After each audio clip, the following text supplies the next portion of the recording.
Let me see. All right. According to YouTube, we should be live now. Welcome, everybody, to another episode. Today, I have CuppaLang on here with me, which I am excited about. Thank you all for joining. There's already a question over here I see, so actually two questions. So thank you all for being here on the get-go, ready to go from the start. But if you want to do a brief introduction, you can, and just kind of introduce people to yourself or whatever. You don't have to, but I always let anybody, if you want to do an introduction, you're more than welcome. Yeah, sure. So, hi, my name is Becky or Rebecca. People call me both, but not at the same time. I am a British girl living in Japan. I've been living in Japan for 2 years, and I have been passionate about languages since I could read. So, my main languages are Japanese, Korean, Mandarin, Chinese, but I have learned French in school, but everyone knows what happens when you learn a language in school. I've also dabbled in Turkish and Ainu. Yeah, and I love languages, and I'm currently doing a PhD in Kyoto University about language learning. So I'm really keen on learning about how people are learning, and hoping to provide some great tips one day. One day. Yeah, that's cool. I can't remember how I came across your Twitter right off, but I don't, because like I'm not one to if people follow me, I don't just immediately follow back. Like I'm not because I don't care about like this.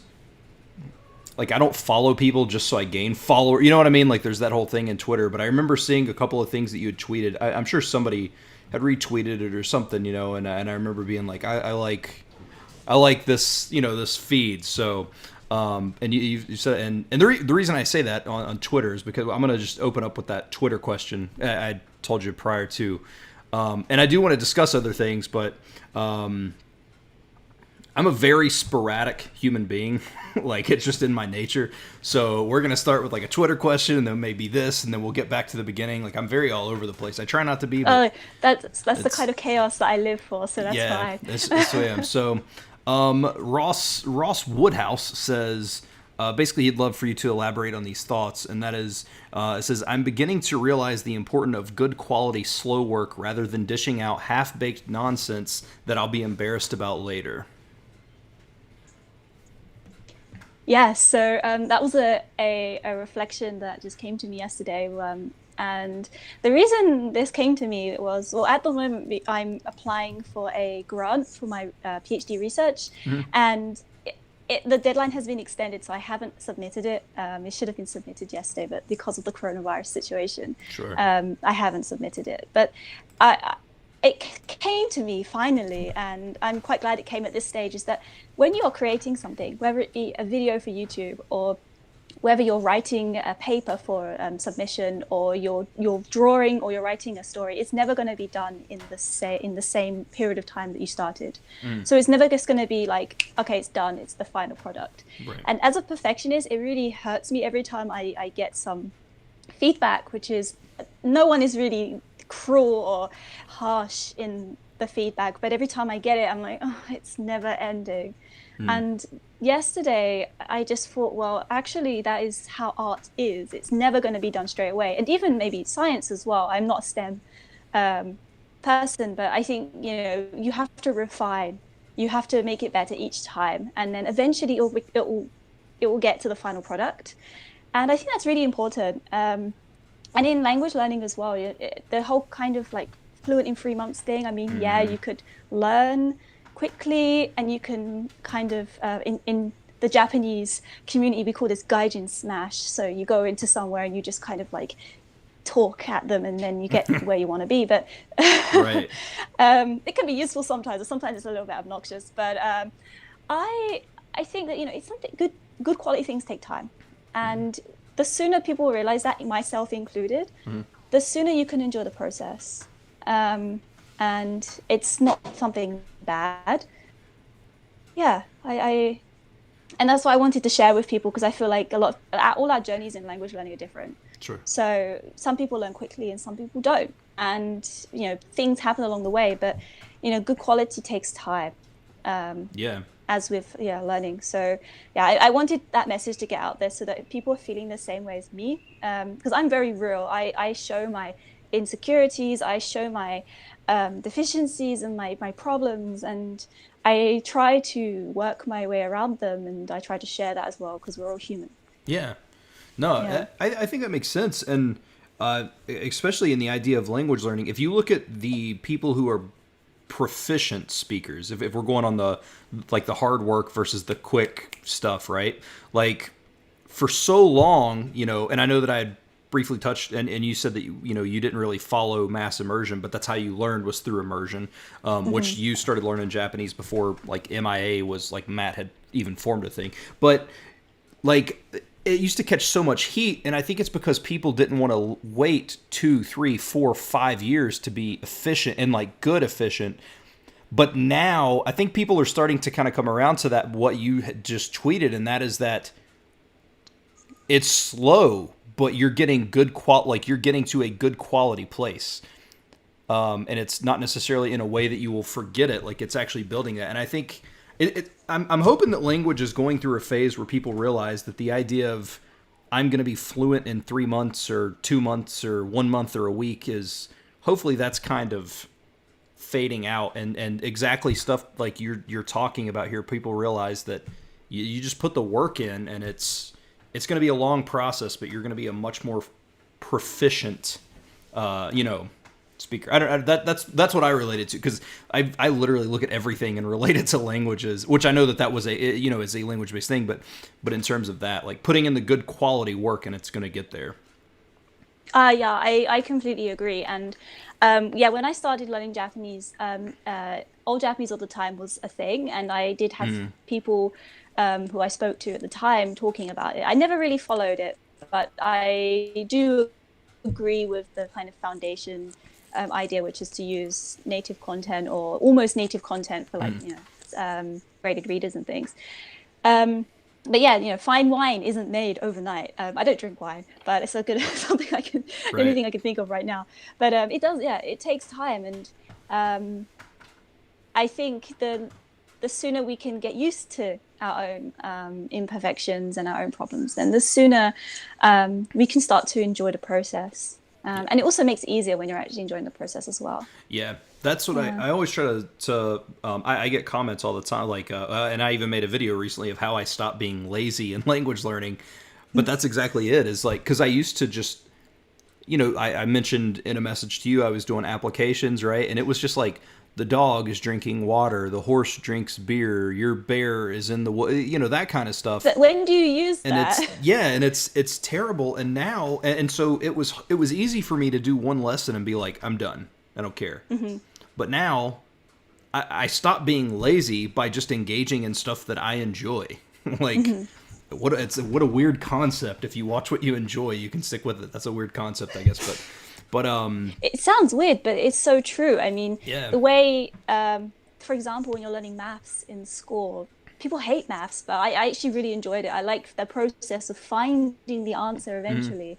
And that's why I really enjoyed it. I never went on to do like maths further than high school, but I enjoyed it, and it just made it easier. So when it comes to language learning, it's the same. And part of my PhD is looking at brains as well. I have no background in brains, but I decided to do a bit of brain stuff. And it's very true. I tweeted a few weeks ago, I think, is that when it's easier to remember things when you enjoy them. Because there's a neurotransmitter in your brain called dopamine, and this dopamine is released when people gamble, for example. So when you're really close to winning or getting the jackpot, your brain releases dopamine, and then you want to carry on. Now, this dopamine is actually connected to the very deep parts of your brain, and those deep parts are actually related to your memory. Yeah. So if you are enjoying, like if you're watching an anime and you really enjoy the story, and you're also learning Japanese at the same time, it's so much easier to learn because your dopamine system is being activated. Yeah. So when it comes to things like, I mean, I don't really want to be kind of bad-mouthing Duolingo, but it just never interested me. If I was going to use something that was for learners, so when I was learning Turkish, I used podcasts, and I just learned far quicker with the podcast because they were made to be interesting with lots of kind of puns or cliche storylines that we kind of have as a guilty pleasure kind of thing. So yeah, you got to enjoy it. Yeah, I agree completely. Let's see. There are a question, or at least there's a bunch of stuff coming in here. I'm gonna get through some of this, and then we're gonna get to your background here a little bit. Yeah. Let me see. That makes it fun. I know that you had said this at the beginning, but just what? So, what languages do you consider like that you're good? Like, what would you say that you speak? I know that's kind of a gray area, but like, what would you like if you went to the country you'd be good in? What would you say that you speak? So in terms of my Japanese, I live in Japan. I take lectures in Japanese. I teach English in a university, and my students are like very, very like pre-intermediate or below. So I actually do a lot of the lesson in Japanese. So when it comes to Japanese, I'm very happy. I'm very comfortable. It fluctuates in terms of my output. So I started realizing how important input is, and once I started reading and watching more, not really watching, I listen to a lot of podcasts, but once I started doing that, my output does improve. But in terms of my general level, I would say my Japanese is almost quite close to my English. So I'm very comfortable in Japanese on a good day. Right. As for my Korean, that has fluctuated a lot over the years. But if I went to Korea, I wouldn't have any problems getting around, chatting to people. I remember someone talked to me on the train once, and talking to the staff in restaurants and things, and having a chat. I can get the gist into watching dramas and things, but the news and stuff is still very difficult. But I could, if someone said like, "Oh, you need to go to Korea for a semester," like from September, I'll be like, "Okay, cool, that's fine, no problem." Nice. Yeah. I will make it, even if it's going to be a bit messy. Yeah. But I really, at the moment, I'm focusing on Korean, and I really want to refine and just get more confident, because I see myself reusing the same things over again and not really challenging myself. Chinese, I decided, so I don't follow the MAI. Or I don't know, so you guys call it MIA or I don't know. Mass immersion approach, MIA. Yeah. So I don't follow any approach, but I decided to change what I was doing just to take advantage of this Corona situation. So I've decided to focus mainly on input. But I went to China. When did I go? I went last April for a wedding, and I tried my best to use some Chinese. I'd say it's kind of like tourist level, but I can understand. I mean, I can read kanji, so I don't have any problem reading Chinese. But that's just cheating. Hey, I mean, what works. But yeah. So when I listen to things, I can understand like the podcasts I listen to, which are usually just kind of like pseudo psychology and kind of chatting and things. But I definitely wouldn't say I speak Chinese. I'd like people to chat. I'd like people to talk to me in Chinese, but they need to be very patient with the kind of Chinese I'm going to produce in response. French, French is kind of like a freestyle language. So I did it in school for 5 years, but I started learning Japanese at the same time, and I actually did better in Japanese within a year than I had done in French in 2-3 years. Whoa. It's just they really slowed the lessons down. They weren't challenging enough. I went to a very, very normal school, so people there weren't that interested in French. They just wanted to graduate. Gotcha. So yeah, my French, I mean, because it is similar to English. The vocabulary is very similar. The word order is somewhat similar. So I can kind of freestyle French, but I actually don't really like it. Gotcha. It's so embarrassing. None? And then they're the only languages I say that if I were taught, I was spoken to in that language, then I would be comfortable in to an extent. So Japanese, absolutely fine. I'm happy to argue with people about, Black Lives Matters, Black Life Matters, and something I can't speak, and things like that. But I can't do the same thing in my Chinese. Gotcha. Okay. Yeah. And a couple of times there you'd mentioned challenging, and this is do you think that part of the problem in I hate to say part of the problem. Do you think a problem in language learning is perhaps people take it too easy on themselves versus challenge themselves? Like, do you think that the most gains in language learning is through challenging yourself? Or do you I think so. From my own experience, I do like a challenge, which is why when I was learning Japanese, and I started learning in 2008, so I was about 14, 15. I started learning and I just went straight to books. I wanted to read Murakami Haruki, but I'm really not a fan now. But I got his book and I just sat down and tried to read it. And it took a while, but eventually, particularly with authors like Murakami, he repeats a lot of his phrasing and his vocabulary. So eventually you get used to it. And you got to, if it's challenging but it's boring, or it's challenging you don't care, or it's just way too difficult, like if someone gave me a text about something that I hadn't studied before, like even now, so if someone gave me a academic paper in chemistry or something, I just would have no idea and I just wouldn't bother. Right. So the challenge is important. I think there's also, again, what I was talking about, the dopamine as well, is that if you have a challenge and you succeed, your brain releases dopamine, so you actually enjoy it, and it's easier to remember. So the challenge needs to be there. And I'm not the biggest fan of Krashen, but I do believe that his, what is it? It's the level plus I. Yeah, like the I plus one sentences. Yeah, the 1 plus I plus 1. Yeah, that's it. Yeah. It needs to be there, because if you always stay at this level, you're going to turn off. Particularly like Duolingo. I use this as an example because I think everybody has used Duolingo. But if you use it, it's very simple. You do learn in steps as you go down the tree, up the tree, down the tree. When you go down the course, it does get more difficult. But for me personally, when I get to maybe the middle, towards the end, I start getting excited. But at the beginning, it's just kind of basic. And I think a lot of really basic things, like basic sentence structure, can be learned very quickly. Yeah, oh yeah. It doesn't need to be kind of drilled in the same way. So same thing with schools, because the level of the class had to be tailored to the kinds of students that were there. Learners like me who were really, really interested in learning languages, we kind of suffered because we weren't being challenged. But then when I went to we had a consortium, so the high schools just kind of swapped students around different places, and all the different schools and that joined in. I went to a different school and they really challenged us because the teachers were from France and they were like, how do you not know any places in France? I was like, I can tell you about Burkina Faso, okay, which is very interesting. But they really were challenging us. And I think it does also depend maybe on your personality type. Some people are really keen to be challenged and some people really find challenges daunting. So they kind of 1 plus I needs to be there. But even if it's 1 plus 0.5 I, as long as there's a something, then I think that that's really important. Yeah. And that's how growth happens. Yeah. I'm going to turn my fan on. It's hot in Japan right now.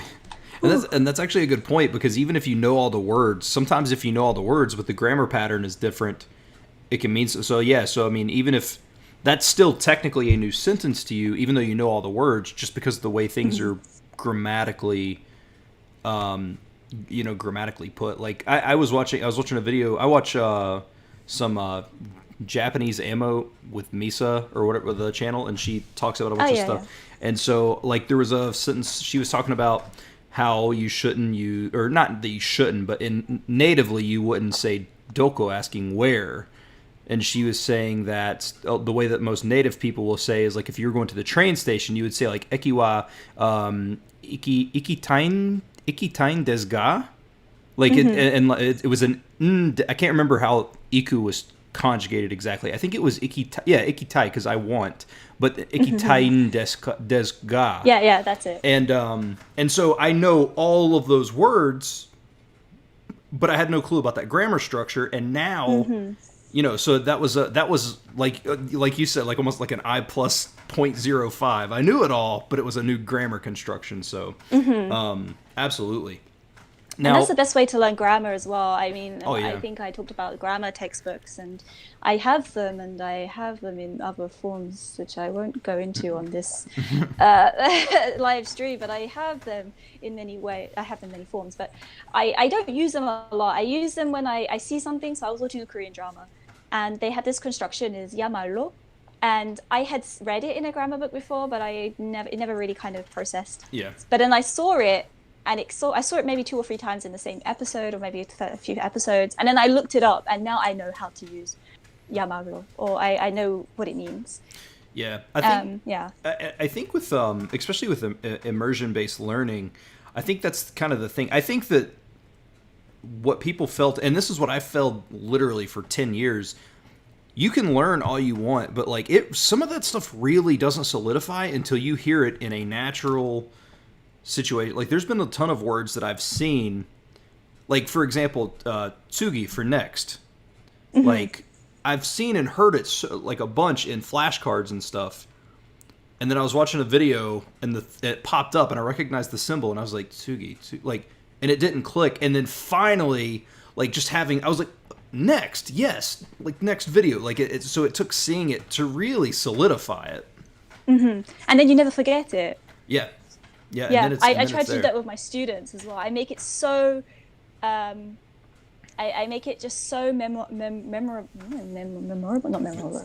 Yeah, so easy to remember that they'll never forget it. And yeah, you just have to see it in that context, which also makes it really fun because when it jumps out, you're like, whoa, and then that's it. It maybe not at that point, but it's much more likely that you will remember it. Yeah. No, for sure. Later, and I always use the example of the parachute, and I think I even told this on a podcast before, and I think someone who was from the UK did not I don't know if it maybe wording is different. I know that is parachute, like, do you guys call parachutes Yeah, we do. Okay. I know that I didn't mean that to sound like a stupid question, but I know there's some things that's that fine. I like to talk about the differences between different Englishes. Yeah. I'm from East London, so I use a lot of weird slang as well. Nice. So I confuse people all the time. But I always talk about how, like, in 3rd, 4th, 5th grade, you had this day where they'd bring out this giant parachute, and you'd put the ball on it, and you'd roll it. And you remember that, but you probably couldn't remember what you did in a certain class, like what you learned in a history class, or what you know, because it was fun. And that's the example that I always use. Let me see. There's a couple more questions. I'm going to get through a couple more of these. Do you think it is possible to acquire correct pronunciation just through immersion without any phoneme training? Ooh, that's a tough I think one. But first of all, I can't read IPA, which is really embarrassing. I wish I could read IPA. I can't either. I wish I think there is some benefit learning IPA, but I think that you can learn fairly good pronunciation during immersion, but you need to know a little bit about how the mouth works, how the kind of linguistic organs actually work. So, for example, the Japanese N sound, as in nani nu ne no, is actually not pronounced the same way as the English N. It's actually slightly closer to your teeth, but it's not as close to your teeth as the Korean na. And I only learnt this by reading about it. At first I was like, what? I have to change how I put my tongue? Right. And when you do that, it does sound slightly better. So you don't have to go really into the kind of phonology literature to find out about these certain sounds, but you need to read about it. Also, for example, the ragyo, narirurero, it actually took me quite a few years to get my tongue in the right place, even though native speakers would say, oh, it sounds fine. Right. It sounds like a correct narirurero, but it does take some time. So I think particularly with certain sounds, so English has a lot of weird sounds like the, and that's the example that comes to me now. You can get it, but you do need to, if you're a little bit unsure, then you need to look up how it is actually pronounced. Thankfully for Japanese languages like Japanese, the phonology is very simple, so it's not so much work. Yeah, I know. And I still probably am not good, but the ras, because it's like an L, but it's also like a D, but it's like an R. Like it's a weird one. and it's all over the place. The n sound I didn't know, but like while you were saying that, I was in my head thinking how I would say like no, and I my tongue is in the exact same spot as it would be in English, but I guess instead of no, it needs to be like no, like a little bit further forward. That's interesting because I didn't. That's not something I necessarily have ever even thought about, but because they are just, I guess it is just a slightly different sound. Yeah, and I think people also differ in how they pick up the sounds as well. Some people have a really good ear, and they can probably get it straight away. Like if someone teaches, so person A has a really good ear for sounds, not necessarily languages, but sounds, and then someone speaks them in maybe Wolof, for example, and then they repeat it back. The person B may not find that as easy, but it's still possible if you do look into the difficult areas. Not necessarily as you need to read the IPA, but if you look up a couple of videos, like how to pronounce the Spanish, was it the V and the B are, I don't know Spanish at all, but B and B are that kind of, there's no distinction. Right. If you looked it up, there should be something. Obviously, it's difficult with languages that are not spoken, that have really difficult phonologies. So like Salish languages.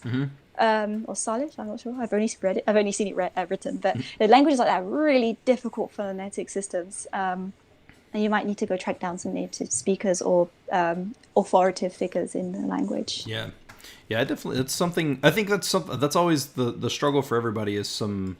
I think that sounding like a native is a great idea, but I think that so many people get wrapped up on that way too early.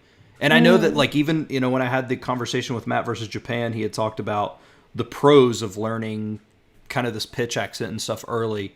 And I think that it's fine to worry about it. I just think that sometimes people go a little too far and they concentrate on that way too hard versus trying to just get the language in them. Like, you can learn it as you go, but sometimes, like, you can jump way too far ahead of your goals. Like, if you've studied Japanese for a month and your goal is to sound like a native, you need to pump the brakes and let's set some short-term goals up there because it's hard to achieve that.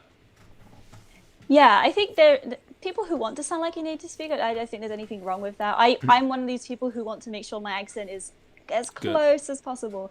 But I think at the beginning stages is not to fall. What's important is not to fall into bad habits. So languages like Chinese, so there's a difference between the j and zhe. How your tongue works. You can get into bad habits if you're trying to learn the Beijing accent as opposed to the Taiwanese accent. So at the beginning, I did spend some time making sure that all of my pronunciation was correct to avoid the bad habits. But if I suddenly sound like a British person halfway through, that's okay. But I think listening a lot, I personally, when I listen to things, they kind of come out again. Particularly with my Korean, I've never worked like on the intonation in Korean. I've never worked on that, but if I watch lots of dramas, it kind of comes out, I think, in a kind of somewhat similar way. Yeah. And that's fine, and you can work on that later. But I think with the mass immersion approach, the pitch accent comes a bit later, doesn't it? I've looked at the website. I said, he mentions the pros of learning it early, and the idea of learning it early is work on it a little harder earlier so you don't have to go back and correct mistakes later. Yes, it's the bad habits. Yeah, so that's kind of that. Let's see. Speaking of something tangible that is more tangible than listening, CuppaLang's accent is awesome, by the way. Yay! It's a bit of a weird accent because I live in Japan, so people don't understand my London accent. So it's kind of mixing between like a standard British accent and a bit of a London one. So it's a weird hybrid. Yeah, I found when I watched the Japanese Amo with Misa, it really shocked me to hear the British accent coming out of her. Okay. Because she I guess she learned British English, but she has a British accent, and I was just like it was like it's a weird like culture shock thing when you see this. Not that her speaking English would be any less shocking, but like I was just because you're so as I feel like American English, a lot of people, because like American English in general just being the business language, and I feel like there's more content and stuff available, and that literally could just be because I live in America, but like I feel like there's a lot more American content produced in terms of that accent versus like I don't know what the UK's like big exports are. Do you guys have like a ton of like movies? I mean, I know there are some Yeah. things, but like I don't know if the exports are in terms of globally are as huge as the United States. But No, they're not. The UK's cultural impact is not on the same scale as America. I mean, even in the UK, we had, I think, almost half and half, British and American. So most of the things for children, like anime and things like Cartoon Network, all of that stuff is American. whoa, Nickelodeon was also American children. We have all the sitcoms and things. I never really watched too much American TV, because once I hit 14, I was like Japanese drama all the way through. right. Um, Well, you'll so know that up one of until my age 14. you'll be happy. One of my favorite shows, probably a top 5 favorite show for me ever, is a British show, and it's probably not what anybody Okay. would think. And it has almost no speaking at all, man. But I love some Mr. Bean. Oh yeah, Mr. Bean is really, I really love popular, Rowan yeah. Atkinson. That dude is the best.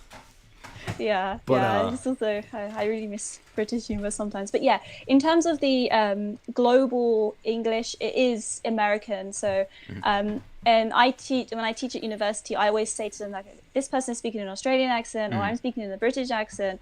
And obviously, because I'm a bit of a not a phonetics geek, but I do like the different kind of ways that make accents and things. So I would try to make a kind of American accent by emphasizing my R sounds and things, just so that my students can hear both of them, because I know that a lot of the TV shows, music, even British singers sometimes sing in an American accent, like Adele. I think it sounds quite American, some of the music. So it is true. You get used to this American accent, and then when someone who you think is maybe a second language speaker, so a Japanese person, suddenly comes out with this British accent, I just want to throw crumpets at them. Yeah. I was like, what in the world? Like, and it's really good. I mean, her English is great.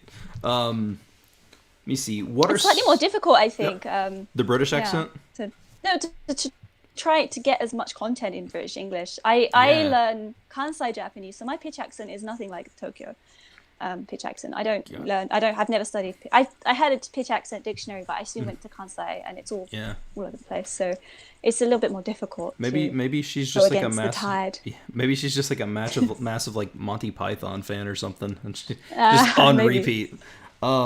What are some aspects of your language learning methodologies previously that you may now consider mistakes that you have been able to adapt to find a suitable solution / improve upon? I think I read that correctly. Yeah. Oh, this is a difficult question. So, I have. Wait. So my. Let's see. I started learning with a kind of immersion style with my Japanese, and then I actually did Japanese at university, because in the UK it's impossible to go abroad if you don't study a language. Whoa. At university. So I actually went to Japan for the first time ever when I was in my 3rd year at university, so I was 20. I'd never been there before.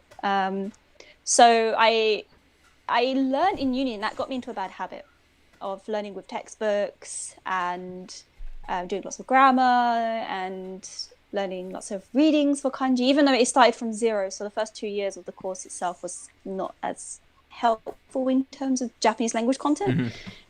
Everything else was great, but something that I would do differently now, it's something I've reflected upon lately, is with my Chinese. So even though I am somewhat introverted, I also have extroverted tendencies. So when I start a language, I try to speak, but then as soon as I want to speak, and then when I'm actually at that point in time, I get really shy and I just don't do anything. Yeah. That part of me, I was often quite annoyed with. I remembered ages ago when I had a Japanese friend, and we were chatting a lot. It was back in the days when Skype was the only instant messenger.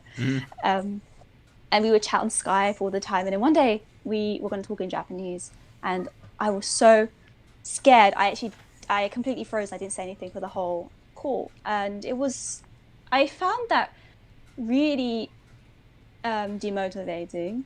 But now I look back on it, it's like, you don't need to. So you talk when you're ready and you're confident. But also myself as a person, having gone through university and moved abroad and all kinds of things, I think I'm slightly more confident in these kind of more, not threatening, but these kind of face threatening situations where you could look silly or whatever. Right. But something that I would try to change now.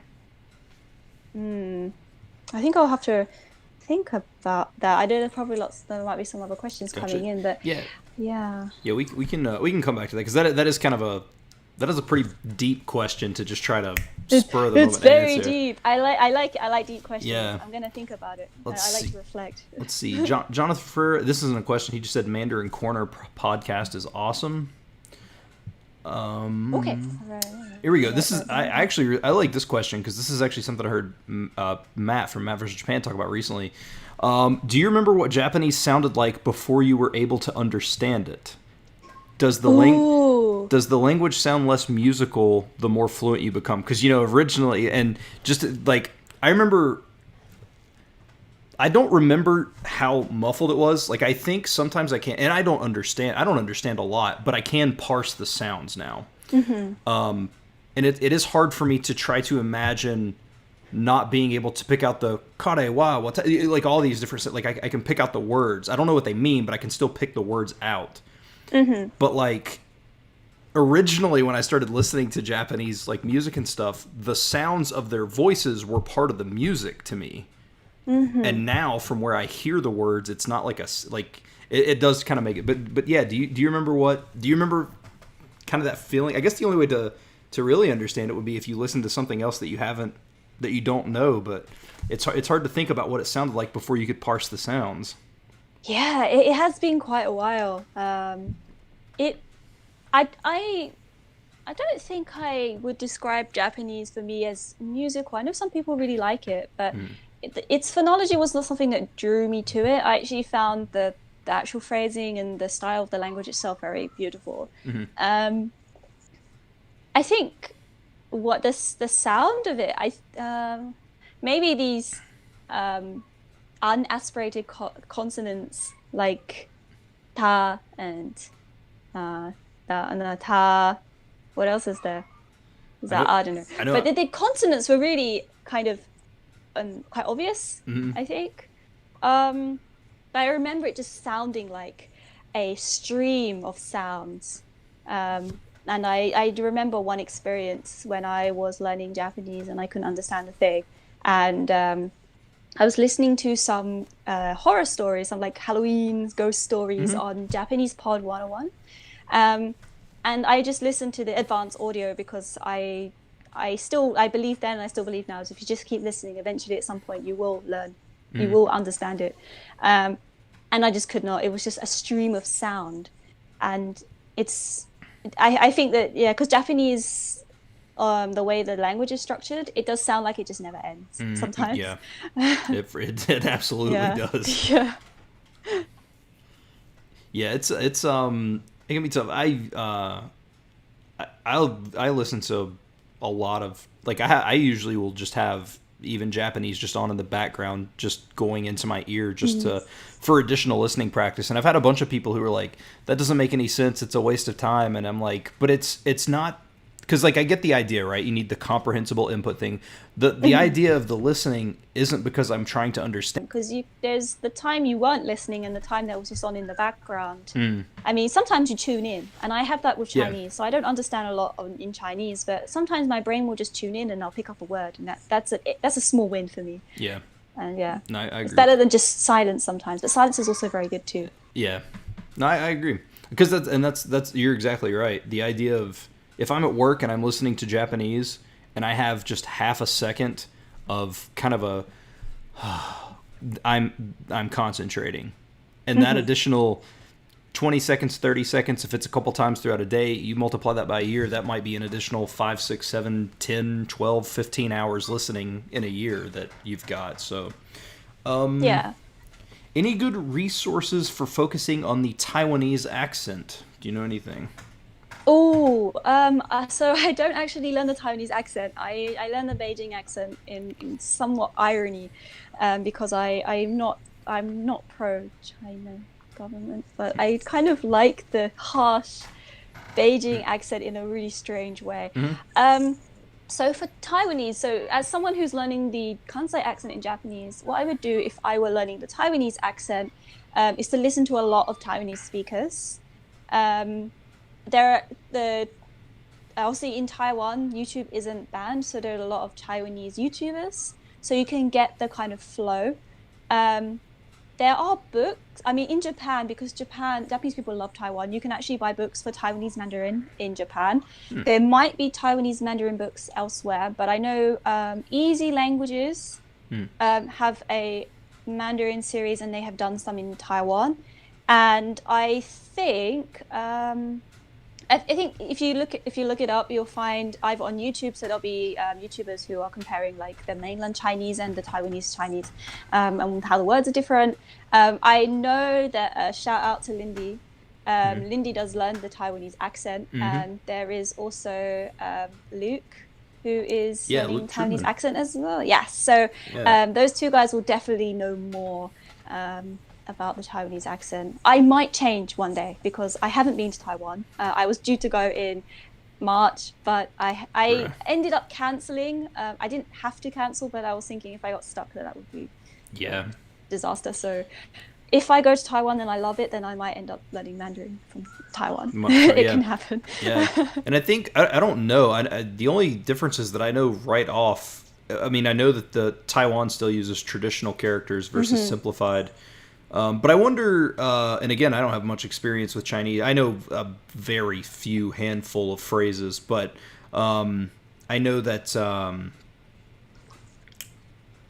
Oh my gosh, my mind just died for like sometimes it's like sometimes my brain just has to restart for a second because it doesn't stop. Mandarin, Taiwanese. I wonder if the accent is just kind of almost like even just the difference of British English to American. Like if I was a Taiwanese person and you were from Beijing, would we still be able to have this conversation? And it's just like a slight difference in accent. I think so. The main features of the Taiwanese accent is they don't have the kind of I don't know the technical term, but the mainland Mandarin has the rolled tongue. So the difference between s and sh, they have s, but in Taiwanese Mandarin, everything is s. Whoa, that's so interesting. I am is not 我是, it's 我是. So I think if a mainlander watched a lot of Taiwanese dramas, or they had Taiwanese friends, because I know Taiwanese people go to the mainland to work. If they were used to it, like a British person, maybe like for me, I had American TV. I watched American TV as a child, and I hear it. I think people get used to it, but there might be a bit of you have to adapt, because for me, listening to Mandarin from Taiwan is quite difficult because I'm not used to all of the softer sounds, and I would need some time to get used to them. That's interesting. Okay, that makes sense though. I would be really thrown off by the "ci" instead of "shi." Like, I still find it really difficult to understand them, but it still sounds nice. When I think of "ci," because "ci" is 4, right? Isn't a "ci" is 4? Yes. Yeah. So I would be. I'd be like, you 4, I don't understand what you're saying. There are so many different things that could be going on in that sense. Yeah, that's insane. Let me see. Sushi or ramen? Oh, sushi all the way. I'm sorry. I don't eat pork, so it's not for any religious reasons. I had a traumatic experience with some bacon when I was 10. And I got bacon and norovirus at the same time, and I never ate pork again after that. So that's understandable. Yeah, it's kind of a shame because in Japan there's a lot of pork, particularly in Kyoto. It's a ramen. I mean, everywhere in Japan has a different ramen. So every prefecture and every kind of section of the prefecture will have a different ramen. Unfortunately, I cannot try any of them because I have had this experience with pork that has put me off forever. But there is some kind of vegetarian ramen, and there's also the chicken ramen for like halal. People who eat halal. It's nice, but yeah, I do like my sushi. I eat all kinds of things for sushi. Yeah, no, I love sushi, and I love I'm not talking about like Americanized sushi either. Like I know I went to and what actually happened is I used to be friends with this Japanese guy he lived about an hour and a half away. I was actually friends with him through another friend that he met at a college, but we went and he was like, hey, I'm going to take you guys, I want to go to a Japanese restaurant with you guys. And I was like, all right, cool. And of course I was trying to order like teriyaki chicken, and he's like, what are you doing? Like, that's American, dude. That's not like, stop eating Americanized. So like I got some like udon and stuff, but he was like, do you want some sushi? And I was like, man, I've never really been a sushi fan, but whatever. And he was like, come over here. And I was like, all right. So he went over to they had like a live sushi bar there. And so like he said some stuff to the guy, and this guy just peeled part of this fish back and literally just cut some off and put it on a plate and handed it to me. And I was like, so where do I take this? And he was like, no, you just eat that. And I was like, Wow. What? And he was like, yeah, it's sashimi. Yeah. Sashimi, just eat it. And I did, and like that was my turn on for sushi. And like, because I ate that, and I was like, if I could eat this giant hunk of just raw fish, even like sushi rolls and stuff shouldn't be bad because it's so much less. But I ate that. It was so weird, man. It was such a good weird sushi experience. is excellent. It has that kind of freshness of that you'd associate with fruit. As I say to people, it's like when you eat fruit. Yeah. Yeah, it's very fresh and refreshing, and that's what raw fish tastes like. They even have, like, I've seen some Japanese TV shows where they're on the boat, they catch a fish, and they make the sushi right there, and then they eat it. Now, I'm a bit squeamish, so I could not do that. Mm-hmm. I'm a bit of a wimp. So, but it is, people would literally, they'll get the squid, and they'll be like, okay, we're going to have sushi right now, or sashimi right now. And so, yeah. Man, that's a good analogy. I actually really, really like that. I think next time I talk about sushi to somebody, I'm going to use that analogy, because that's the best way that I think I've ever heard it put. It does have a freshness that like eating like a grape or something. It doesn't taste like a grape, but like that freshness. Yeah, that's a very, I like that analogy. Yeah. That's really, in Japanese, good. they say sappari shita. Sappari. Sappari. So sushi is quite sappari, or sashimi is quite sappari. Sappari. Yeah. Okay. Nice. Yeah, that's really cool. I like that a lot. Does she live in Japan? You are still in Japan, right? Yep, I live in Kyoto. Kyoto. At my YouTube, set to Taiwan, went to trending, watched videos, and realized it's a Chinese show. Are subtitles in your native language counterproductive for learning?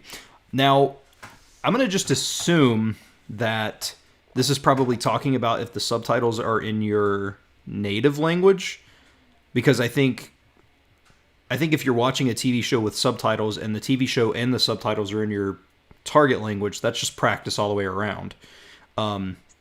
So I'm going to assume they're meaning if you put like if you're watching Japanese but you put English subtitles on, do you think that's counterproductive to learning? I wouldn't say it's zero, but I would say that it's not going to be the most effective way. So human brains are really lazy. Mm-hmm. They will find a way to just make sure that they don't spend as much energy doing it, whatever. So if you are watching a drama or an anime or any kind of TV show, and you have your native language, or maybe English, if you use English more than your native language, if it's in the language you're most comfortable in, you will find yourself looking at the subtitles. Mm-hmm. But I have spoken. I went to a lot of language exchanges when I used to live in London, kind of in the suburbs of London. So I would go into the city and I would meet other language learners at like meetups. So we don't really have them here in Kyoto, but and I would meet lots of Korean learners who watch loads and loads of drama, and I can imagine that they never watched. I'm assuming, but they didn't watch them with Korean subtitles. They watched them with English subtitles, but they still had excellent phrasing. So they would learn chunks of language. Yeah. And it would be very, very fluent. So I think that there is some benefit, but if you really want to first force yourself into that challenge mode and also to learn faster, I think native language, the target language subtitles, or none at all. And I actually watched a Korean drama recently. I've been binge watching and procrastinating on my things. But I put Korean subs because Netflix, and I used that to learn vocabulary, and that was really, really helpful. But I think in terms of getting used to the passing of sentences, mm-hmm. you need to like take them off. It's like kind of like using the stabilizers, like the training wheels on your bicycle. Yeah, sometimes it's good. And then later on you can catch like Japanese. Even Japanese, I can understand everything pretty much in Japanese, minus really specialist subjects. But sometimes when I watch dramas, they use some interesting phrasing that's only written in scripts. Like people don't speak like that in real life. It's written by a script writer. I would have the subtitles on so I can catch some of this more fancy language. Whereas podcasts, you have no choice. You have to just use your ears and try to Right. find the words that you don't know. Yeah. No, that makes and I noticed like because I don't want anything I watch in Japanese. I don't watch the subtitle. If I don't understand it, I don't understand it. Like I just we'll figure it out. And I noticed that if I had English subtitles on, if I was reading the subtitles, you don't real like you just said, you may not realize it, but your brain, like my brain, would start to block the Japanese sounds out. And I was at that point I was just reading the show in English and it was doing nothing, or maybe Yeah, not you nothing, but can't very do little. them at the same time. It's you do actually block it out, especially if that's the voice in your mind starts reading them out in your voice, and that's it. That's the end of any Japanese input. Yeah, absolutely. Do you ever? This is actually a really interesting question. I like this. Do you ever get tired of Japanese people complimenting your Japanese? 日本語上手ですね. Yeah, that one. Actually, it might be because of the corona situation. I don't really see a lot of people, but sometimes I did a talk thing at an English club, and I did it in English, but I did all the kind of like before and after in Japanese, and it was just kind of like a constant like but sometimes like that it gets tired because I have to repeat the same like yeah mada mada desu, or kind of like yeah そこまではちょっと but when I was at the post office, I was writing my address and I wrote it in kanji. Makes it easier for everybody if you write in kanji, not romaji. And the guy at the post office said, "Oh, kanji kakeru ya, you can write kanji." And I was like, "Oh yeah." And then he just started talking about the situation in the UK and like how's my family and stuff. And sometimes I think that I personally I'm not that bothered. Sometimes it's a bit like, oh, I have to repeat the same reply. But Right. usually I'm just like, yeah, it's just a bit of an inconvenience, but I don't care. But sometimes it's just a stepping stone to for them to say something else. So at the post office, I really enjoyed talking to that guy for like 2 minutes. Right. And it really made my day. So sometimes I think that that some people just don't know how to approach, and that is the only way to, but it really depends. Yeah. That's it's funny that you said Jojo because one of the literally a phrase I learned today was I think it was Mara Jozu Janai Jozu Jarimasen. Yeah. Mara Jozu Jarimasen. Like which I thought was and it's hilarious that you literally just said that. So I guess that was a decent phrase to learn because it's almost a meme now. We can all thank Dorgan for that. yeah. Yeah, it's I learned it today and yeah, it's popping up. So I guess it was definitely worth the the thing. When you are there, and again, this is me just jumping all over the place here. When you're there, like, I've always talked about this. There's this idea of being privileged that you're an English speaker, that everything is made for you and stuff like that. And I feel like people don't talk about it a lot, and I always try to bring this up, of the disadvantage of being an English speaker, which is everywhere you go, everyone wants to speak in English because you're going to be their practice. Do you find that happening to you in Japan? People are like, look, you clearly speak English, like, and just, they're just like, boom, we're practicing. So does that happen to you? What do you think about that? Because I know that, oh, you're privileged, you're an English speaker, but sometimes that can be hard. Yeah, well, first of all, I do accept that I have a huge amount of privilege compared to other people here in Japan. Sure. So it's just easier for me to get a job.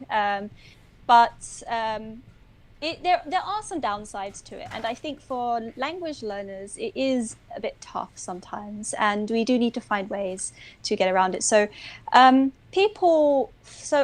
had people wanting to practice their English with me, mostly in language exchanges. So I find language exchanges to be very unbalanced sometimes. And it really frustrates me because I end up speaking English all the time because it's the language of communication.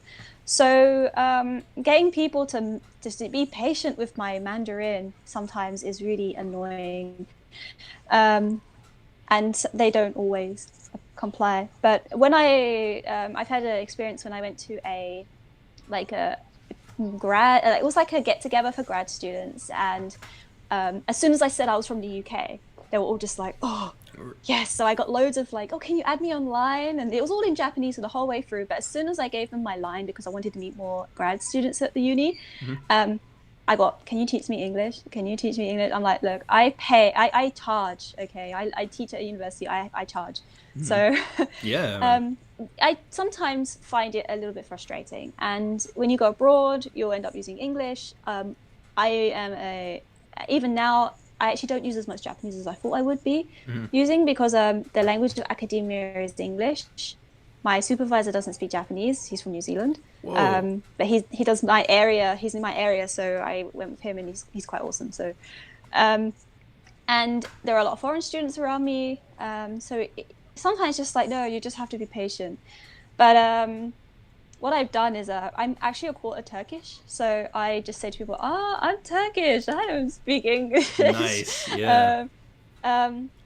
Or sometimes in Japan, people come and ask me, and if I'm in the convenience store and I'm trying to read the thing because it might have pork in it, and then my trauma comes back. Some students have come up to you once and said like, oh, what are you looking for? And sometimes I've just replied in Japanese, but then sometimes I actually help them because they don't have many chances to use English here. Right. So I just talk to them in English. I mean, it's not like we're going to see each other again if they're just helping me on the street or whatever. Right. So I just give them that opportunity. But I do think you need to find some ways to like kind of get your language partner or your language, the person that you've just had an encounter with, to get them to speak to you in the native language, in the target language. Yeah. I mean, that makes sense. Like I said, it's a weird thing to talk about, because I don't mean, like, obviously in terms of the grand scheme of things, English speakers probably are the most privileged speakers on the planet. But there definitely are, like, I think a lot of people act like it's all perfect, but there are just a couple of downsides, like I said, because it is hard to get somebody to practice. As language learners, we want to learn other languages. We want to know about languages outside of English. But then the language of when I went to the Polyglot conference last year, and I spoke a lot of English, because it is the language of communication. And I would be happy if Esperanto suddenly became the new language. I'd be like, yes, finally, just give me a break. Just give me a break from English. Yeah. And see, I'd be good then, because I can speak a little bit of Esperanto. So I would still. I can't speak a word of it. But I'd be like, that's cool. Oh man, you could learn it, and you could learn it so fast. Like it's not even funny how fast you could learn it. I've read that Japanese is the fastest spoken language in the world. I believe that actually is true. Do you recommend beginners slow audio down or just get used to the speed? Personally, and I'm gonna let you answer, because you're, in my opinion, slowing down audio is not, like, I think that's going to be a hindrance in the long term. I think listening to it straight out of the gate, to just train yourself how to hear it. I did that with Spanish, and it took me forever, and I'm still not really to where I can hear Spanish decent, because I listen to slow audio so much. Yeah.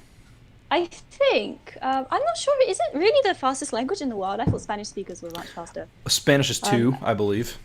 Oh, yeah, because I think I've heard that because there's so many old people in Japan, they've started slowing down TV shows so that the old people can understand. I don't know. I'm not sure, so I'll have to look this up. But in terms of speed, so it's been so long since I've learned Japanese. So let's take another example, Chinese. So Chinese has lots of monosyllabic words, and they are really difficult when they're spoken fast, because there's only one syllable coming at you at a time. I try to have a mix, so I wouldn't have 50-50, but I would say maybe like 70-30, so 70% native speed, and then I'd have some 30 so that I actually have time to kind of learn from them. So I use, for example, what's it called? The graded reader, Do Chinese, and the levels that are lower are actually spoken slower. So if you read the HSK level, HSK 3 level 1 compared to a HSK 6 level 1, then it's actually, the speed is very different. But I think that, it's okay to slow a little bit down from time to time if you can find slower Japanese. But I think the main focus should be on getting used to that level, because when I was listening to these stories, they were actually for non-native speakers. They were quite fast for me, but now if I listen to them, they will be too slow. So I think if you can really just get used to the rhythm and how, finding where the sentences end, and there are natural gaps, the natural pauses in Japanese. So if you can find where they are, and just kind of get used to it early. That's something I would do differently, actually, which I'm trying to do with my Chinese. I listen to native stuff. I use a podcast for non-native speakers, and it's 15 minutes, and then the rest of the time, if I'm listening to something, it will be all in native speed Chinese. Yeah. I looked here. I found a couple of websites. Yeah, so Japanese is the fastest recorded language. It has a rate of 7.84 syllables per second. Ooh. Spanish is right behind Japanese and is nearly as fast with a rate of 7.82. Really? Yeah. Interesting. I'm going to be listening to a lot of people now. Yeah. Like, is that really fast? Yeah, it's Yeah. and actually there's literally sorry, I was late on the draw. I was literally not on the chat section, so I couldn't see. Somebody posted that in the chat. That seems like I totally stole your answer, but I was on a different webpage, so I did not steal your answer. But yeah, it's 7.84 for Japanese, and Spanish is 7.82. Which is really interesting, like. But I think a lot of that is just because Japanese, especially with the particles being just a sound, there's a lot of words. Even like hand is te, like that's one syllable you can crank out for an entire word. So, and it's not stressed either; it's pitch. So everything is pronounced exactly the same length, except for the long vowels. Yep. So I suppose you can really ramp up the speed. That's interesting. I'm gonna go talk to myself really loud, not really loud, really fast later, and see how fast I can get it. Yeah. That's what I always say that it reminds me of. Did you ever? Well, this is an American show, but there was a show called Blossom in America, like back in the 90s. No, I don't know that one. She had a friend on there named Six, and she was just, I'm talking 100 words a second. Like she was just such a fast talker. But yeah.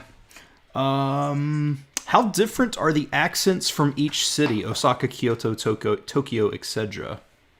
Oh, okay. So the two main kind of like dialects are, you have the Kanto dialect, which is Tokyo, Kanagawa, and Saitama, etc. And then you've got Kansai, which is also very famous.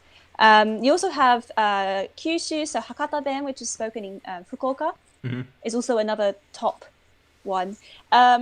They are each, I mean, most people outside of the kind of West Japan region will speak kind of standard Japanese, but there is dialect. There's actually a TV show that I really enjoyed called Getsuyo Kara Yofukashi, which is kind of like a talk show, and it's kind of, they make fun of things in a very not intuitive, but they kind of learn about things that are going on in Japan, but then they do joke about it as well. You learn a lot of really random stuff about Japan, and they do have from time to time a series about what is the ugliest accent in Japan, or what is the most beautiful accent, and Hakata always wins.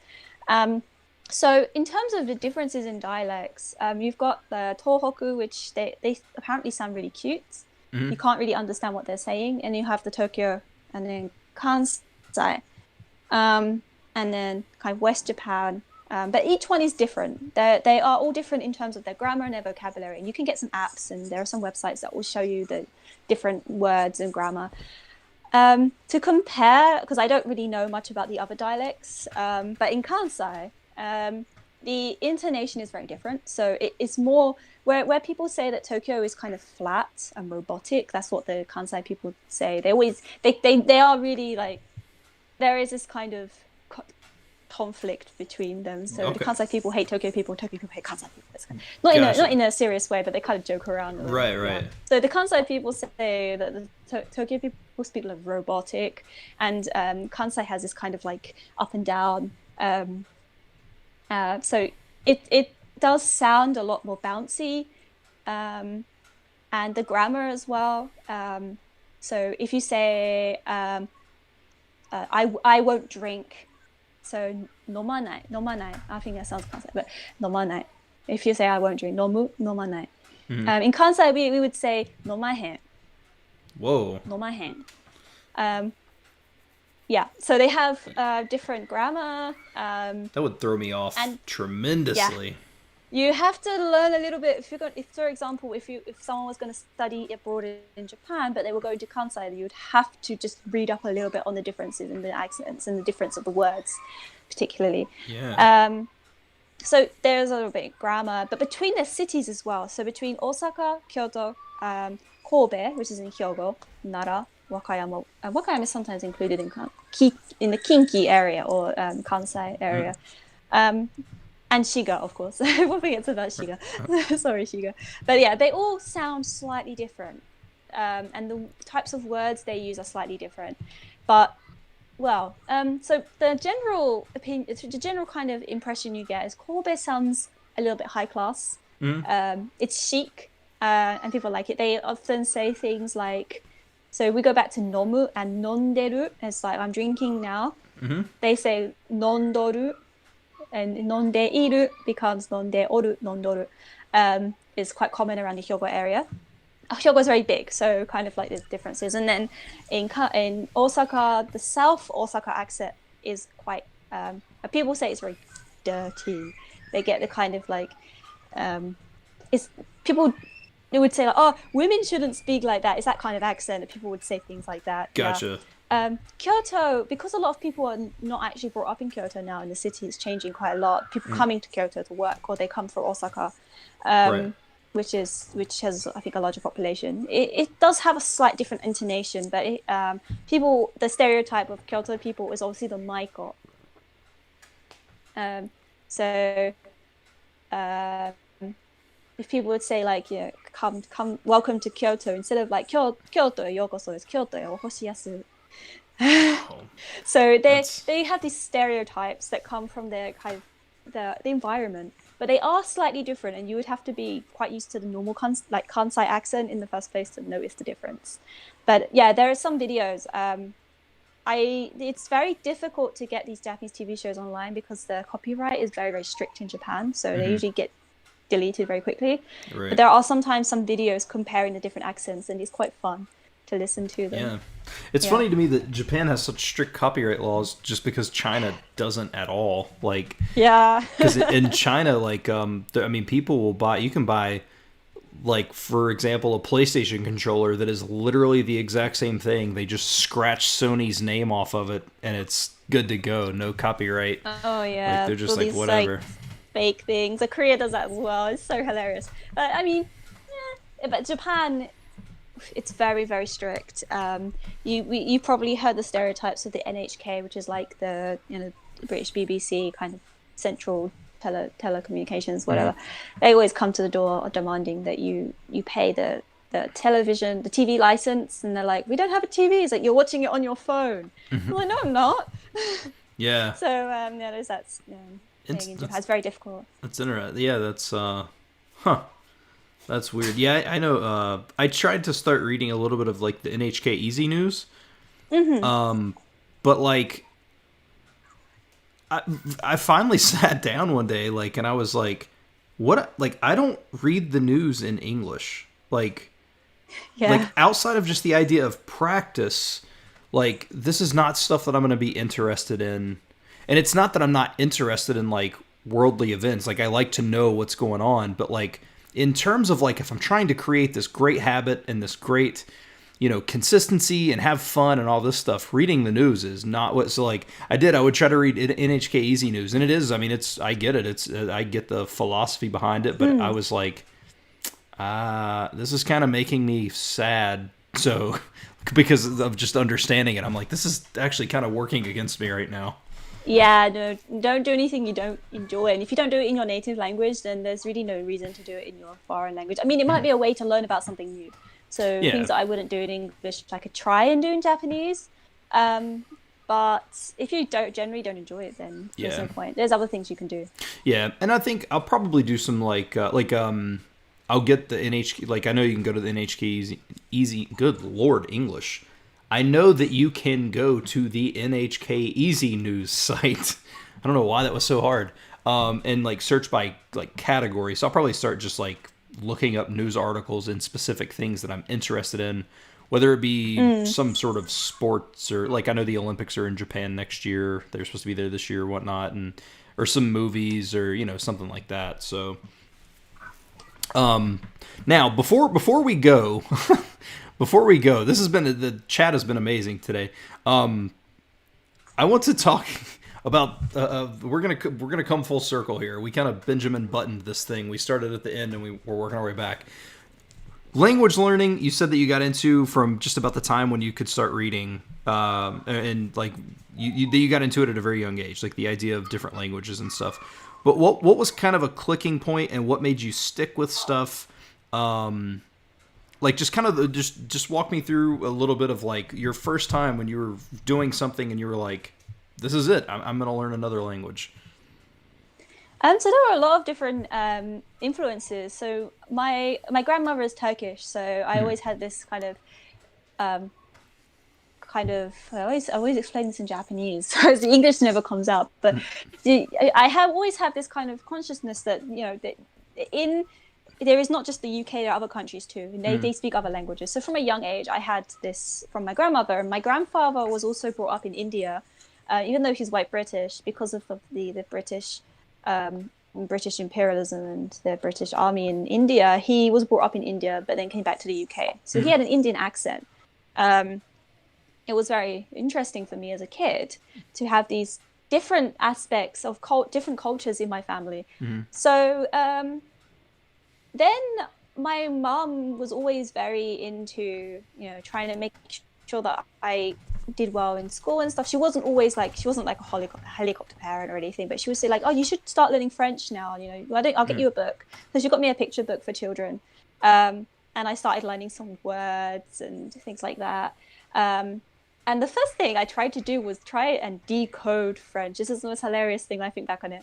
I tried to find the letters of English that would correspond to letters in French to see if there was a code. That's not how languages work. But me, as like, I don't know, when I was like 7 or something, I was like, yeah, there must be a way to find them. Right. No, that's not how it works. But no secret meaning or anything. But it was interesting for my little 7-year-old brain. But then I started I got a phrase book for Turkish, but as a kid, those phrase books, the one I got was just not useful at all because I hadn't traveled. I've never been to Turkey, and the phrase book itself was for adults traveling abroad. So I'd always, at that time, I enjoyed it, but it was mostly for not kind of necessity, but there was an immediate need or a perceived need that, at some point I will learn French in school, and at some point, I will see my Turkish family, or I might go to Turkey, which hasn't happened yet because of the political situation and stuff. But then so I should say this, but I actually have Asperger's, and no one really notices that. I get away with undiscovered Asperger's, whatever. So I get obsessed with things, and I got obsessed with a few things, and then after that, so I was in the kind of drawing community for a while when I was in middle school, secondary school. It was kind of secondary school, elementary age for us British guys, and through the drawing and the art community, I made a friend in Finland, and we met through art, and she was my first ever non-native English speaking friend, although her English was absolutely amazing.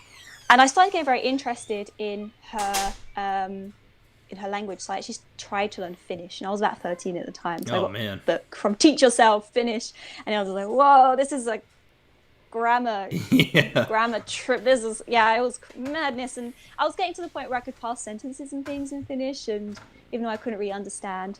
Before then, I bought Teach Yourself is very popular in the UK because it's a British publisher, I think. So I had Teach Yourself Japanese and Teach Yourself Chinese, Mandarin Chinese, and I had them, and I looked through them because I was always really interested, particularly in Asia. So I had them, I looked through them, I tried a few phrases, never got past the first chapter because I think at the time I was really young, and I was teaching myself, and it's quite difficult. And then after I met this friend, I tried to learn some Finnish, and then I was like, I want to go back to Japanese. And that was when it started, and I kept with Japanese, and I went through the books. The books weren't, back when I bought them, they weren't that good. They were all like Romaji and for traveling and things. But I went through them, and then we got the internet, and I could access all kinds of things on the internet. And that was, yeah, I think there's always been that curiosity that I've had in learning language, in kind of the outside world, in cultures and in people. That it was Japanese that really stuck.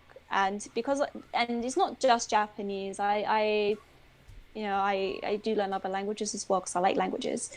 But once Japanese was kind of a successful project, it really motivates me to learn other languages, and it has really opened up a huge number of opportunities. My whole world really has just opened up thanks to languages. Yeah, that's okay. That's cool. The book, like just hearing about going through the books and stuff, I think that's the thing. Like so many people, they don't know what to do. But I mean, you use Teach Yourself and stuff, and whether they're good or not, I think you're a great example of just consistency. You got with it, you stuck with it, and you progressed. You know what I mean? Like, I think consistency is key so much in learning, versus like starting and stopping. Because I know a lot of people go back and forth on books, but just pick a resource or two and stick with it and go. Yeah, I think once I got the internet, that happened more. But first point on consistency, I also have had those moments where I could not keep with it. So I had moments where I stopped studying Japanese.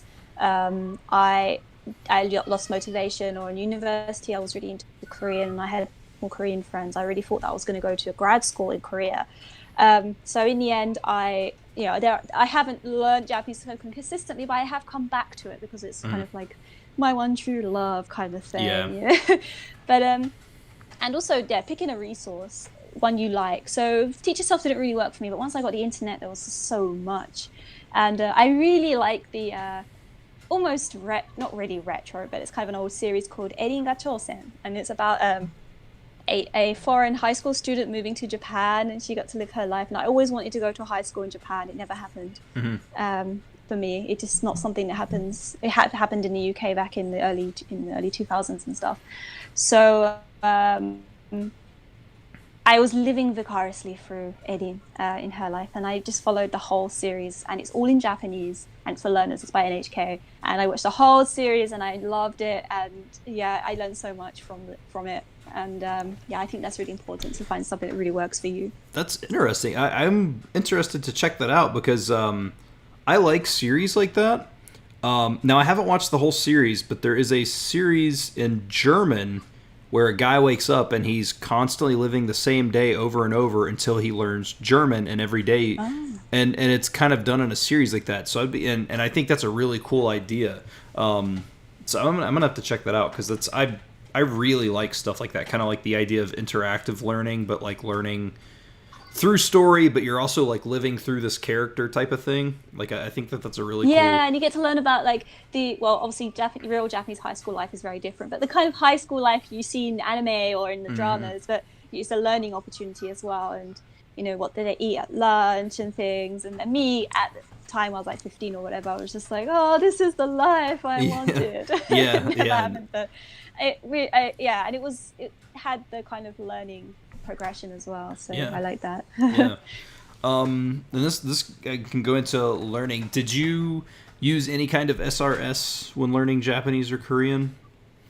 So I do believe in the power of SRS. I think it is effective, and I think that everyone should be using something like that. But so I've used several things. The first one I ever used was actually called iKnow, and it's iknow.jp. And it used to be a free service, but it's gone paid now. And I had the paid service for a while, but then it was actually my dad paying it, because I wasn't that old. I didn't have a credit card or anything. And I said to him, like, I don't need this anymore, Dad. Please stop paying. Like, I don't want you to keep paying this money. And for education, my parents were very supportive in whatever I was doing, so I really thank them for allowing me to get where I am. But so I used iKnow, which had native audio, had dictation and things. I really liked it, but then it got too easy because it only teaches you so many thousand words, and then after a while you don't need them. And it was for adults as well, so there's lots of words for business I would never use, and I don't really use them now because I'm in education.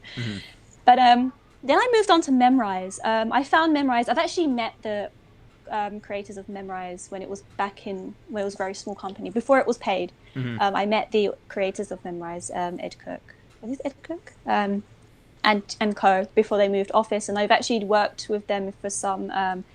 Not worked. I've volunteered in some research with them as well.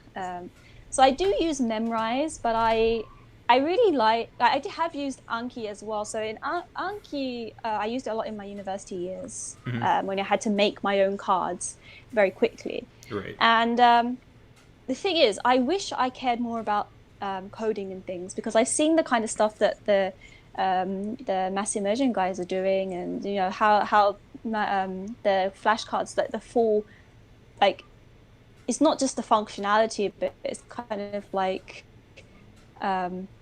improved functionality of Anki. I really wish that I cared more about that, because I think that you can use it very effectively, but I'm also very lazy as well. So I use Memrise. I like the courses that have the audio and stuff, but I do agree that you should make your own cards. But sometimes, in the ideal world, we make our own cards. But sometimes people are really busy. So if you can, that's the best thing. But if not, then there are some good sets out there. Yeah.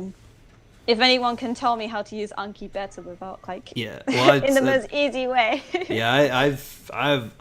I've said it a million times, and I will continue to say it. If Matt didn't spend an hour and a half or 2 hours, literally, I screen shared my computer, and he told me if he did not do exactly what I would never use it, because it was just over my head. Like, I'm not a stupid person by any means, and I understand technology and stuff, but there's something about Anki there's just so much to it. Like it's definitely it's like the bizarre. iceberg. It looks really simple on the top, but then there's like loads underneath. Yeah. I think it's really good at like when you get to an advanced level, you can learn through just input. So I started reading newspapers and textbooks in Japanese, but I think at that level it's really good. Like Memrise, you can learn vocabulary, but in Anki you can actually put the whole sentence in, and you can have the So I think at this level now in Japanese, I've tried to make my own sentence cards with things that that words that I only ever find in literature or newspapers or whatever. Yeah, I like Memrise, which I made a video recently about why I stopped using Memrise, and it's because I don't use it the way that you're supposed to. Because, in Anki, once you finish those cards, that's it. They're gone. Like, you can't review them additionally because they want that spaced repetition. In Memrise, if you do a set, you can review that set 100 times. You can oversaturate yourself, and I couldn't stop doing that. That's why I had to stop using it. One thing I do wish Memrise would do mobily is allow you to create decks from the mobile app. That would be huge. And also to skip words. Because I'm lazy, and I'm lazy, and I have a very weird level in some languages. So if I learn something for input, I won't need it in the cards. But then if I do it on my phone, I can't skip the word, or I can't ignore the word, and I just have to go through the same bloody word every time.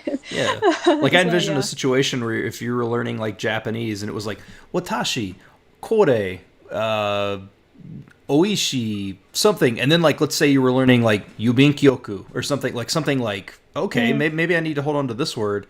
Crap, I have to learn watashi again. Why? Yeah, watashi again and again, just yeah. So that's I wish I could do that on mobile. So sometimes I just use it on the desktop, but my poor laptop at the moment is like overworked. Yeah. So I try not to use it too much. I understand. Well, I mean, mine blue screen the other day. Oh, so, yeah. Yep. But yeah, I think if Memrise would change some of that stuff, I would be more inclined to use them. And I'll probably use them again in the past. My main issue and the main reason I got rid of them was because, again, like I said, I was so reliant on apps that I didn't study. And with Anki, even though Anki is an app, Anki says, you studied enough today. Go do something else, man. Like, you know what I mean? Like, it has that kind of experience where even if you add new cards or if you add more reviews, it caps out. Like, it will not let you review those words more. Like, once you click it, it's gone. And I really, really like that. Yeah, I started seeing, before I was just, because I'm a bit of a lazy person, I need to type things out and I need to match things and stuff to keep me going. I mean, Quizlet is good for that. I don't use Quizlet very much. Anki, you just tap on it and eventually you get lazy, just like, easy. But I feel like, you do need a sense of like self-control to use Anki. It's quite a mature system, I think. Yeah, there's Yeah, a lot but to it. yeah. For sure. So, well, it's about an hour, almost an hour and a half in. I'll start wrapping up because I really appreciate your time. If anybody has any final questions, I know there's like a 20-second delay here, but just let me know and we will get to those, or you know, whatever. So, but yeah, I appreciate you jumping on. You and I would love to chat again. It's always kind of just up in the air. Sometimes you'll have a ton of audience participation and sometimes not, and you never know what you're going to get to in that day, which is part of the reason I love structuring these interviews, not around question. Oh, you know what? I'm sorry. There was a question that was right at the very beginning that I actually copied because I didn't want to jump right into it. Let me make sure. I do want to hit this. So also, if you're listening, the person may not even be here now, and hopefully they don't think I just skipped their question if they answer later. But Come back later. We're still yeah, here. it says, could you please? We kind of touched on this, but you might be able to expand a little bit more. She said, could you please give advice on how to learn vocabulary? And okay, so there's multiple parts here. We'll just do it in parts. It's, could you please give advice on how to learn vocabulary? Yeah, so I think I got this question in my Twitter as well. So vocabulary, there are lots of different ways to learn vocabulary. But experience, speaking from experience, obviously you can learn vocabulary from flashcards, but then you only learn it as a passive. Like a lot of people talk about passive and active vocabulary. If you just learn from flashcards, it really is limited to the passive. Sometimes it will come out, you'll feel like, where did that come from? But from my own experience, it's quite rare for it to happen.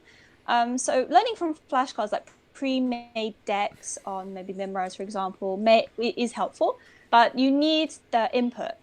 The reason why you learn vocabulary better from input is because there's actually levels of processing in terms of what you learn. So the way it looks, the way it sounds, I don't think this is correct, but the most important one is what it means. And when you learn a vocabulary item with meaning around it, so we were talking about sushi. If I said sapparishita, I think you will remember what that means. The taste of sushi is sapparishita. There is meaning behind this word, and you have to learn that the vocabulary in that context. So that's why when they say, oh, I want to improve my writing skills, or I want to improve my vocabulary in your native language, people always say read. That's because you get that context, and the context is very, very important. So you need to learn in context. That is the fastest way, and then you put them into your flashcards, and then hopefully your brain will match that experience with the word, and then you will remember that, and then maybe you will, when you're speaking as well, you might, or speaking or you're writing, you might remember that experience or the context, and it might come out. But I think, I think the reading and listening is very important, and maybe in conversation as well. Also, when I'm speaking, sometimes I need a word in Japanese, and I'll look it up. And that experience of looking at that word while I'm speaking, it's not input based, it's output based. But even though that it's still an experience, so you need to make meaning from your language learning. Yeah, that's how to learn vocab, I think. I think that makes perfect sense. Could you please share your favorite manga and anime? Oh, the thing is, I actually never really got into anime or manga. I had a little otaku moment when I was in like middle school. Is there one that I would go back to?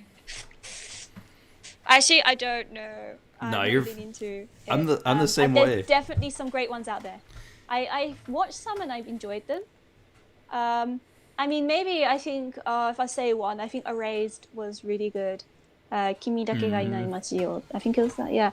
Erased. I've really enjoyed the kind of story. I like a bit of sci-fi with a little bit of life and a little bit of something. But to be honest, I've never really been into it. But whenever there's a film in the cinema here in Japan, I'll go watch it because things like Weathering with You and I found that quite interesting as well. I do like Shinkai Makoto. Yeah, I'm always the weird person out, and I know this is such like me beating a dead horse here because I say this literally probably every podcast, but like that's always like everybody will ask me, well, you know, manga or anime, and I'm like, I I got into Japanese because of my love of pro wrestling, and it's always like, what?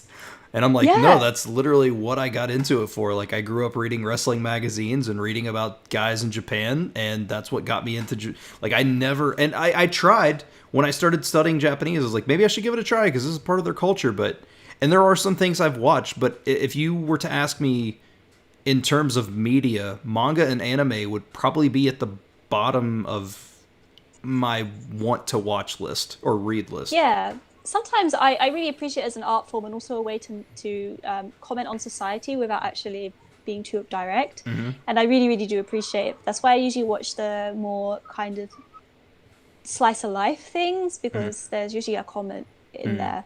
And I really like that. And manga as well. Actually, I've never read manga in Japanese. I did have some, but I ended up selling them because it just never happened for me. But I started reading a lot of webtoons in Korean. And I think if you're looking for native content that is not too difficult and not too heavy, like so much word, like it's very wordy and long sentences, then I think that comic books are really, really good. And I quite enjoy the Korean webtoons because there's a lot of different types. There's, fantasy, and there's also slice of life, which I really like, or some comedy ones, and you can really find the ones that match your level and your needs. So I think there is a lot of benefit to learning with manga, if it suits you. Yeah, no. I wish I found the slice of life stuff when I was at that age when I first started learning. Now it's more like I need to pick up a textbook and learn in Japanese, or I'm gonna read something the older from the Meiji period or something. So yeah. And this is, we'll probably close out on this. There wasn't anything else that came through, but I'll close out with this. Any tips for beginning Japanese learners? Yeah, so it has been a while since I was a beginner in Japanese, but I'm still a beginner in many, many languages. And I think with Japanese in particular, it looks daunting because a lot of people say that Japanese is difficult. It's the most difficult language now. As someone who's studied Finnish is really hard. But Japanese does have some difficulties, but I don't think you should focus on the difficulties. It's still a language that's spoken by a lot of people, and it's a language that many, many non-native speakers have become successful in. So it's not impossible. The writing system itself, yes, it's difficult, but you do get used to it. And I would say don't get too scared of kanji, because a kanji is a necessity in Japanese. Learn as you go along with kanji. Now, I'm not really a big fan of remembering the kanji. I know some people like it, but my method when I was learning kanji is I never learned the onyomi, kunyomi. I knew that they existed, and I sometimes would top up my knowledge with them. But I would learn while I was reading. So I was reading. If I got a compound kanji, I look it up, and I would notice that part 1 and part 2 of the compound was both in onyomi, and I would add it to my mental dictionary, and I would just keep going and going. So I think you gotta just keep with it. In terms of the politeness is also difficult. Just be polite. It's never a bad thing to be too polite. Obviously, if you're really, really polite, it's a little bit awkward. But being a little bit too polite is always better than being rude, especially somewhere like Japan. And yeah, so do what you enjoy. If you like watching anime, then watch loads of anime. If you like to read books, then yeah, try and read some books. I attended Murakami when I was like really fresh in the language. It was hard. It took me a long time, but I wanted to do that. It's just, yeah, I think for Japanese, we're really lucky as learners of this language because it has such a rich it's such rich culture in terms of its soft culture, soft power in like anime, manga, dramas and art forms and everything. There's so much of it. So really do what you enjoy.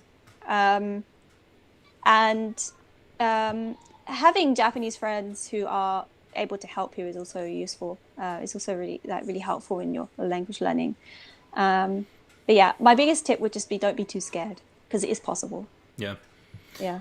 Yeah, I think that it makes sense. And I think, because I've seen people, and I've been guilty of this myself, people are like, well, I'll just learn this language because it's easier, but that doesn't mean that ease is purely arbitrary because the language that you actually have a passion for is going to be easier because you have a passion for it.